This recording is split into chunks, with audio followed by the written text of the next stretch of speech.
কাৰোবাক মিছ কৰা আৰু কাৰোবাৰ কাৰণে অপেক্ষা কৰা সঁচাই বহু কষ্টকৰ। যিয়ে কৰে সিহে জানে। যাৰ লগত কথা নকলে থাকিব নোৱাৰি, চাবা তাৰ লগতেই বেছি কাজিয়া হয়। কেতিয়াবা কেতিয়াবা কোৱাৰ কাৰণে বহুত কথা থাকে, কিন্তু শুনাৰ কাৰণে কোনো নাথাকে। সন্মান দিয়া, কিন্তু ইমানখিনিও নিদিবা যাতে তোমাৰ সন্মান নষ্ট হয়। কিছুমান কথা মনত পৰিলে মানুহ যিমানেই হাঁহি ধেমালিত নাথাকক কিয় তেতিয়া চুপ হৈ যায়। ভাঙোতে যিমান সময় লাগে গঢ়োতে তাতকৈ বেছি সময় লাগে। সেইটো সন্মানেই হওক বা আন কিবা। পৃথিৱীৰ সকলোতকৈ সুন্দৰ সম্পৰ্কটো হৈছে ভাই ভনীৰ মাজত থকা সম্পৰ্ক। বন্ধুটো সিয়ে যিয়ে হাঁহিৰ আঁৰত লুকাই থকা কষ্টবোৰক দেখা পায়। দুখ সহ্য কৰা মানুহবোৰ এদিন সুখী হ'বই, কিন্তু যিবোৰে মানুহক কষ্ট দিয়ে সিহঁত কেতিয়াও সুখী হ'ব নোৱাৰে। ভাল পাবলৈ এটা সুন্দৰ মন লাগে, আৰু ভাল পোৱা পাবলৈ ভাগ্য লাগে।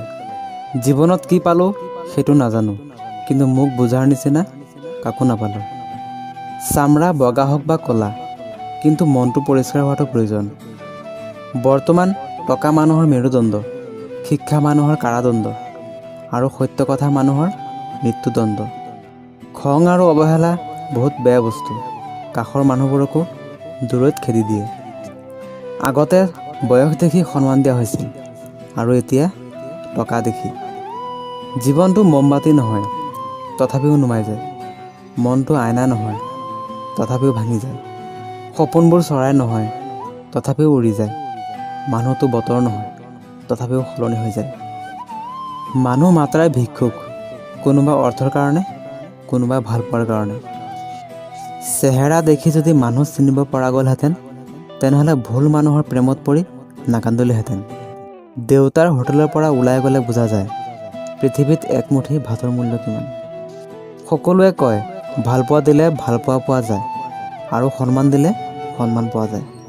আচলতে এই কথাবোৰ শুনোতে ভাল লাগে। বাস্তৱত ভালপোৱা দিলে সস্তা ভাবে, সন্মান দিলে মূৰ্খ ভাবে। যেতিয়া ভালপোৱা থাকে তেতিয়া হয়তো যোগ্যতা নাথাকে, আকৌ যেতিয়া যোগ্যতা থাকে তেতিয়া হয়তো ভালপোৱাৰ নিচিনা মন নাথাকে। কাৰণ মনটোৱে কষ্ট পাওঁতে পাওঁতে এটা সময়ত ধ্বংস হৈ গৈছে। ধন সম্পত্তি নহয়, মানুহৰ জীৱনৰ আটাইতকৈ প্ৰয়োজনীয় বস্তুটো হৈছে মানসিক শান্তি। জীৱনসংগী তাকেই বনোৱা যিয়ে তোমাক পায়ো দ্বিতীয়বাৰ কাৰো কথা নাভাবে। অতিৰিক্ত বিশ্বাস আৰু অতিৰিক্ত অবিশ্বাস দুয়োটাই মানুহক বিপদৰ পিনে লৈ যায়। জীৱনত যেতিয়া এখন দৰজা বন্ধ হৈ যায় তেতিয়া নিশ্চয় জানিবা তোমাৰ কাৰণে আন এখন দৰজা খোলা আছে। অভিমানৰ ভাষাবোৰ যদি চবেই বুজিলেহেঁতেন, তেনেহ'লে সম্পৰ্কবোৰ কেতিয়াও বিচ্ছেদ নহ'লহেঁতেন।